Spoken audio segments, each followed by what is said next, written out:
Kita intro dulu.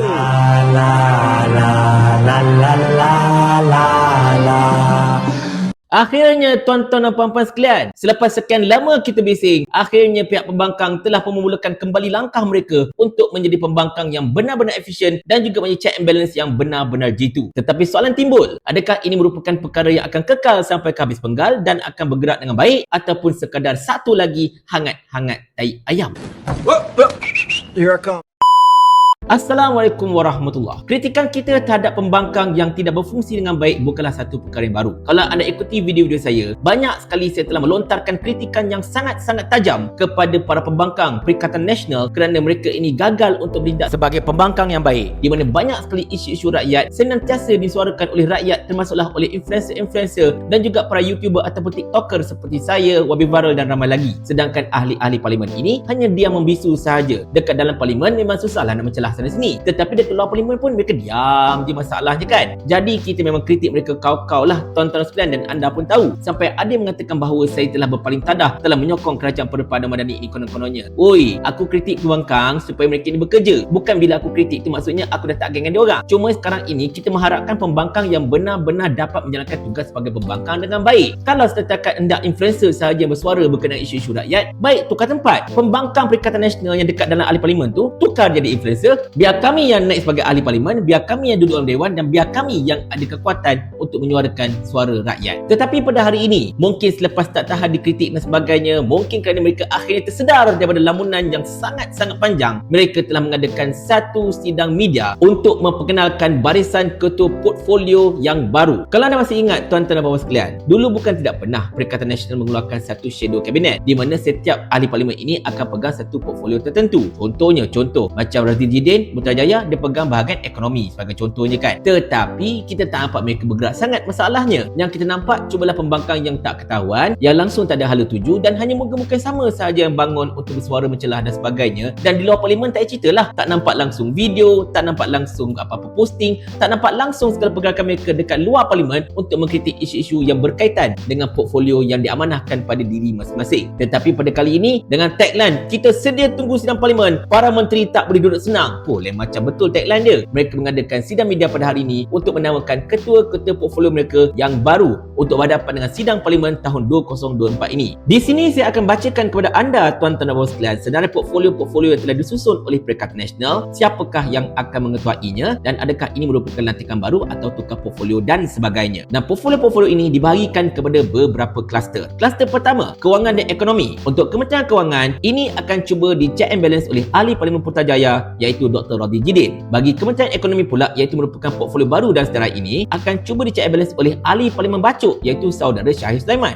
yang ini juga merupakan lantikan baru. Kemudiannya untuk Kementerian MITI akan diserahkan kepada ahli Parlimen Kubang Pasu. Kementerian Perdagangan Dalam Negeri dan Kos Sara Hidup yang akan cuba grill Datuk Amizan Ali, yang ini diserahkan kepada ahli Parlimen Hulu Terengganu. Dan juga Kementerian Pembangunan Usahawan dan Koperasi diserahkan kepada ahli Parlimen Sungai Besar. Kemudiannya kluster keselamatan dan perundangan. Untuk orang yang akan grill Menteri Dalam Negeri iaitu si Saifuddin Nasution, diserahkan kepada Datuk Taqiyuddin Hassan, bekas Menteri Undang-Undang, ahli Parlimen Kota Baru. Kemudian untuk Kementerian Pertahanan diserahkan kepada of course lah Meja Khalir Tanah Merah, siapa lagi. Dan bagi portfolio undang-undang dan parlimen diserahkan kepada ahli Parlimen Besut, yang ini merupakan penukaran portfolio. Kemudiannya untuk bahagian hal ehwal Sabah dan Sarawak diserahkan kepada ahli Parlimen Saratok. Untuk kluster komunikasi dan digital, untuk bahagian Kementerian Komunikasi yang akan berlaga angin dengan Fahmi Fadil, kita harapkan ahli Parlimen Tasik Gulugur iaitu Wan Saiful Wanjan dapat menjalankan tanggungjawab dengan betul. Dan kemudian untuk kementerian baru iaitu Kementerian Digital diserahkan kepada ahli Parlimen Pasir Mas iaitu Ustaz Ahmad Fadil Syari, yang ini merupakan penukaran portfolio. Kemudian kluster pendidikan dan sumber manusia. Untuk Kementerian Pendidikan, yang ini akan diserahkan kepada Datuk Saifuddin Abdullah, ahli Parlimen Imran Mahkota. Kemudian untuk pengajian tinggi iaitu portfolio yang baru diserahkan kepada ahli Parlimen Kemaman New Kid on the Block iaitu Dr. Ahmad Syamsuri Mokhtar,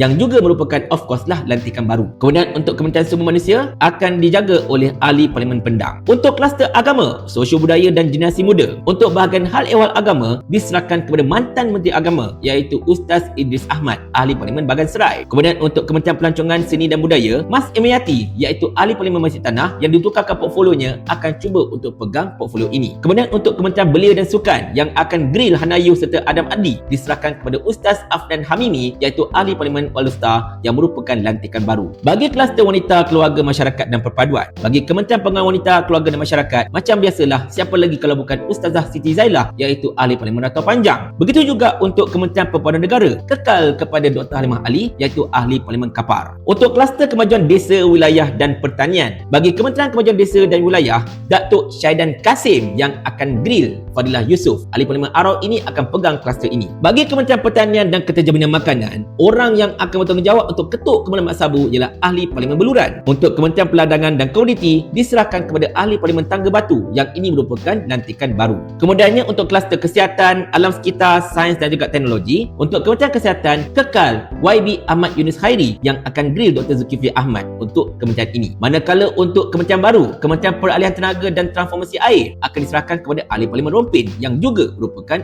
lantikan baru. Manakala untuk Kementerian Sumber Asli dan Kelestarian Alam, orang yang akan grill Nik Nazmi Ahmad ialah mantan Menteri Alam Sekitar iaitu Ahli Parlimen Kubang Krian Ustaz Tuan Ibrahim Tuan Mat. Bagi Kementerian Sains, Teknologi dan Inovasi akan diserahkan kepada Ahli Parlimen Kuala Terengganu iaitu YB Ahmad Hamzah Hashim. Untuk kluster kerajaan tempatan dan infrastruktur, untuk Kementerian Pembangunan dan Kerajaan Tempatan, orang yang akan cuba untuk duduk betul-betul di hadapan muka Ngah Komeng ialah Ahli Parlimen Maran. Yang ini Ahli Parlimen Maran diharapkan dapat untuk grill Ngah Komeng, jangan senang-senang saja dibuat cadangan yang pelik-pelik, tuan-tuan sekalian. Kemudian untuk Kementerian Kerja Raya diserahkan kepada Ahli Parlimen Langkawi yang merupakan tukaran portfolio. Untuk Kementerian Pengangkutan diserahkan kepada Ahli Parlimen Jerantut iaitu Insinyur Khalid Nizam Khairuddin yang juga merupakan mantan Ketua Pemuda PAS. Dan juga untuk kluster Menteri Wilayah Persekutuan yang baru yang akan berhadapan dengan Dr. Zaliha yang dikata-katanya lah yang menghalang pengampunan penuh terhadap Najib akan diserahkan kepada Ahli Parlimen Padang Serai yang juga merupakan penukaran portfolio. Dan satu kluster terakhir iaitu antarabangsa, of course Kementerian Luar Negara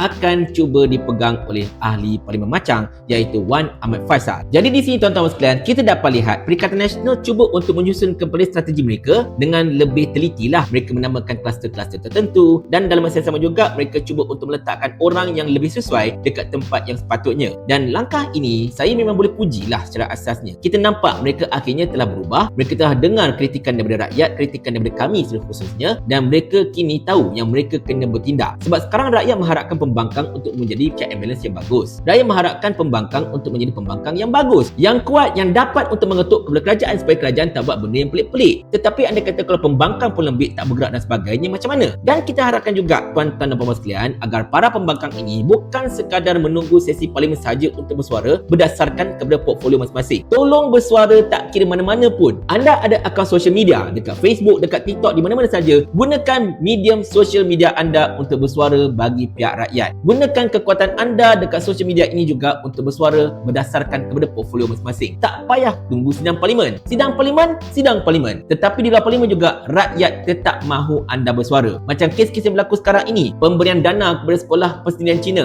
cadangan untuk orang kata apa, meletakkan kampung-kampung Cina ini sebagai tapak warisan UNESCO dan macam-macam lagi. Semua cadangan ini dilakukan dekat luar parlimen. Jadi rakyat mahu anda memberikan respon kepada benda-benda itu secepatnya mungkin supaya suara rakyat ini terus dapat sampai ke atas tanpa perlu tunggu sidang parlimen. Jadi kepada ahli Parlimen Perikatan Nasional ini, memandangkan sekarang anda telah mula bergerak kembali, saya ucapkan selamat maju jaya dan tolong jalankan tugas anda dengan baik. Jikalau kali ini anda diam juga, jikalau kali ini anda lembik juga, saya cakap terus terang, saya sendiri yang akan jumpa anda satu persatu. Saya tak kira anda siapa, saya akan tanyakan soalan ini satu persatu kepada anda biar anda reti. Mau tak tuan hamba kalau hamba kirimkan ke akhirat?